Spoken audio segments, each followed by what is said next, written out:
Good morning దేవుని ప్రియ కుమారుడా, good morning దేవుని ప్రియ కుమార్తె. Special good morning to you. ఈ ఉదయమున దేవుడు మనతో మాట్లాడుతూ ఒక విషయమును తెలియజేస్తున్నాడు. నీ జీవితంలో అపవాది ఎన్నెన్నో ఆలోచనలు పన్నగాళ్ళు పన్ని నేను నేలకు కోల్చడానికి చూడొచ్చేమో. అవును, కొన్నిసార్లు మనకు ఒక విషయం అర్థం కావాలి. మనకు కనిపించే విషయాల కన్నా అపవాది కనిపించే విషయాలు కొన్ని ఆత్మీయ కోణంలో కొన్ని ఎక్కువ ఉంటాయేమో. దేవుడు తన సన్నిధిని మనపైన అనుగ్రహించడం కానీ, దేవుడు తన దేవతలు మన గురించి పంపించడం కానీ, ఇవన్నీ అపవాది గమనించినప్పుడు, అపవాది మనల్ని నెడదామని చూసిన టైంలో దేవుడు తన దేవతలు పంపించి మనల్ని కాపాడడం, ఈ భద్రతని, ఈ క్షేమాన్ని, దేవుడి నుంచి వచ్చే ప్రతి విషయాన్ని అపవాది గమనిస్తున్నప్పుడు నీపైన టార్గెట్ పెరిగి నేను ఎలాగైనా నాశనం చేయాలని చూస్తూ ఎన్నెన్నో యాక్సిడెంట్స్ కలుగు చేస్తున్నాడేమో. ఎన్నెన్నో విషయాలు నీ జీవితం ఈరోజు ఇది ఎందుకు జరుగుతుందో అర్థం కాక నువ్వు కుమిలిపోతున్నావేమో. గుర్తుపెట్టుకో, ఆత్మీయ జీవితంలో ఈ పోరాటాలన్నీ ఉన్నాయి మనకి. ఆత్మీయ జీవితంలో ఇక తప్పుతో ఇవి ఎదుర్కోవాలి. అయితే దేవుని సన్నిధి, దేవుని భద్రత, దేవుని ప్రొటెక్షన్ మన చుట్టూ కూడా ఉంది. బైబిల్ చెప్తుంది, మనం నడుచుకొని వెళ్తున్నప్పుడు మన పాదములకు రాయి తగలకుండా ఆయన కాపాడుతాడని బైబిల్ తెలియజేస్తుంది. నమ్ముతున్నావా ఉదయాన్న? అయితే ఎస్తేరు గ్రంథం నుంచి ఉదయం నేను మాట్లాడడానికి ఇష్టపడుతున్నాను.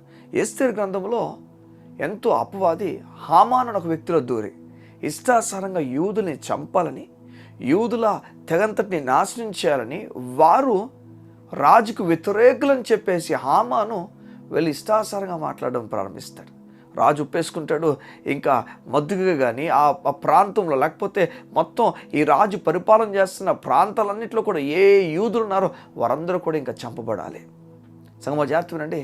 అలాంటి సమయంలో ఈ హామాను తన ఈ గృహానికి వెళ్ళినప్పుడు హామాను కుటుంబము, భార్య, తన అన్నదమ్ములు అందరూ కూడా ఒక మాట అంటారు, ఈ మొర్దెకై మరింత దారుణంగా నీతో ప్రవర్తిస్తున్నాడు. నువ్వు వెళ్తుంటే వాడు నిన్ను అసలు పట్టించుకోవట్లేదు.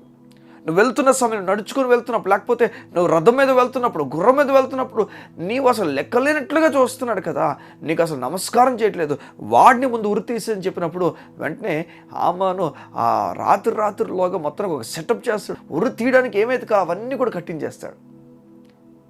అయితే రాత్రి అంతా కూడా పడుకొని ఆ ఉదయానికి హామాను ఏం చేయాలంటే రాజు దగ్గరికి వెళ్ళి మొర్దెకైని ఉరి తీసేద్దాం, వాడు మంచోడు కాదని చెప్పాలి. ఇది హామాను రాత్రంతా ఆలోచించుకుంటూ పడుకున్న విషయం. సంగమా జాగ్రత్త వినండి. ఒకవైపు అపవాది భయంకరమైన ప్లాన్స్ దేవుని ప్రజల గురించి చేస్తుంటే, అపవాది దేవుడు నమ్మిన వాని గురించి అపవాదికి ఇష్టాసన ప్లాన్స్ చేస్తుంటే జాగ్రత్త వినోది అన్న.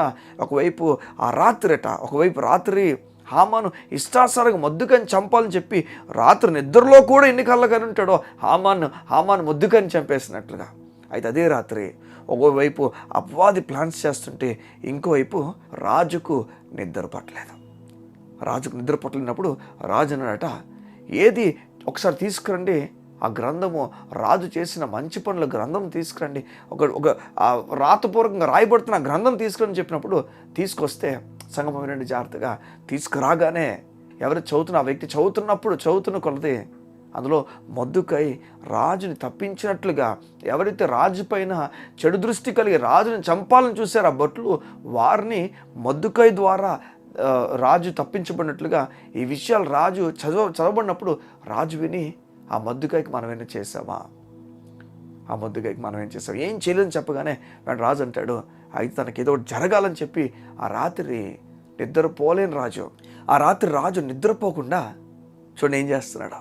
ఒకవైపు హామాను కూడా నిద్రపోకుండా ఏం చేస్తున్నాడు చూడండి, ఇష్టాసరణ ప్లాన్స్ పన్నగాలు చేస్తుంటే ఒకవైపు రాజుకు దేవుడు నిద్ర కలుగు చేయకుండా, రాజు నిద్రపోకుండా చూడండి దేవుని ప్లాన్స్ని అమలు చేయడం ప్రారంభిస్తున్నాడు.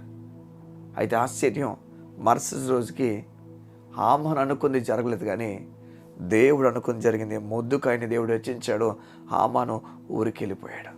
సంగమా అయోధ్యనా, నేనేం చెప్తున్నాను దేవుని దాసునిగా నీతో అంటే, నీ జీవితంలో అపవాది ఎన్ని ప్లాన్స్ చేస్తున్నా భయపడద్దు. వాడు నిరాయుధుడిగా అయిపోయిన బైబిల్ చెప్తుంది. వాడి దగ్గర ఆయుధాలు లేవు, వాడు కేవలం నోటి చేత నిన్ను భయపడతాడు. ఈరోజు భయపడిపోతున్నావు. దేవుని కుమార్తె భయపడద్దు. నువ్వు భయపడాల్సిన పని లేదు. దేవుడు నీకు తోడై ఉన్నాడు. ఎలా అయితే దేవుడు యోసేపుకు తోడైనాడో, ఎలా అయితే దేవుడు దానియేలుకు తోడైనాడో, ఎలా అయితే దేవుడు తన ప్రజలకు తోడై నడిపించాడో, ఈ ఉదయం దేవుడు నిన్ను కూడా నడిపించబోతున్నాడు. ఒక మాట నేను చెప్తున్నాను చూడు, ఈ లోకం అందరూ నాశనం అయిపోయిన తర్వాత మిగిలే ఆ ఒక్కడు నువ్వు నమ్ముతున్న దేవుడు, గుర్తుపెట్టుకో. ఆ ఒక్కడు నేను రక్షించడాడు అనుకున్నావా? ఆ ఒక్కడే, ఆ దేవుడే ఈ సమస్త సృష్టిని చేసినవాడు. ధైర్యంగా ఉండు, భయపడిపోక. పిరికి వాని వలె ప్రవర్తించడానికి నువ్వు చేయబడలే. నేను దేవుడు నీతిమంతులను పిలుస్తున్నాడు. తన సొంత కుమారుని వదులుకున్నాడు నీ గురించి. చెప్పు, తన కొడుకుని ఇష్టాసారంగా కొట్టడానికి అప్పగిస్తే ఏం చెప్తున్నాడు నీతో? నువ్వంటే నాకు ఇష్టం నేను చెప్తున్నాడా? లేదు, నువ్వంటే నాకు ప్రాణం అని చెప్తున్నాడు. అమ్మా, అయ్యా, ఒక మాట నేను చెప్తాను వినా. దేవుడు తన పక్కన కూర్చున్న యేసు ప్రభుని చూసి, ఇదిగో నా కింద నా కొడుకున్నాడు, నా కూతురు ఉంది, వారు పాపం ఉన్నారు, వారు చనిపోవడం నాకు ఇష్టం లేదు. అప్పుడు వెంటనే యేసు అంటాడు, ఏం చేద్దాం మరంటే, దానికి నువ్వు చనిపోవాలి. చూడు, దేవునికి చాలా ఇష్టమైన వ్యక్తి యేసయ్య. ఆ యేసయ్యని వదులుకోవడానికి ఇష్టపడ్డాడు నీ గురించి. అంటే నీవెంత విలువైన దానవో వాడవో గుర్తుపెట్టుకో. ఈ ఉదయమున దేవుడు నిన్ను తన సన్నిధితో నింపునుగాక, తన నెమ్మదితో నిన్ను నింపునుగాక. ఎవరైనా ప్రార్థన చేస్తాను, కళ్ళు మూసుకున్నట్లయితే. మా ప్రియ పరలోకపు తండ్రి, నీ దయ, నెమ్మది, సమాధానం నీ బిడ్డలకు కలుగునుగాక. నీ మాట ఉన్నతమైంది, నీ మాట బలమైంది.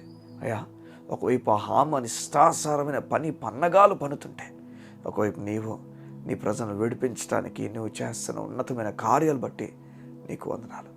ఎవరు దేనికి భయపడకుండా నీవు ఉన్నావన్న ధైర్యంతో నీ ప్రజల ముందుకు అడుగు వేయలాగిన నీ సహాయం అడుగుతూ, యేసు నామమున నీ ప్రజని ప్రొటెక్ట్ చేయమని అడుగుతున్నాను తండ్రి. ఆమేన్, ఆమేన్, ఆమేన్. ఈ ఉదయమున నిరాశపడుతున్న నీ జీవితంలో గొప్ప కార్యం దేవుడు చేయబోతున్నాడు. నమ్ముతున్నావా? నమ్ముట నీ వలన అయితే నమ్మువానికి సమస్తము సాధ్యమే. God bless you. See you tomorrow.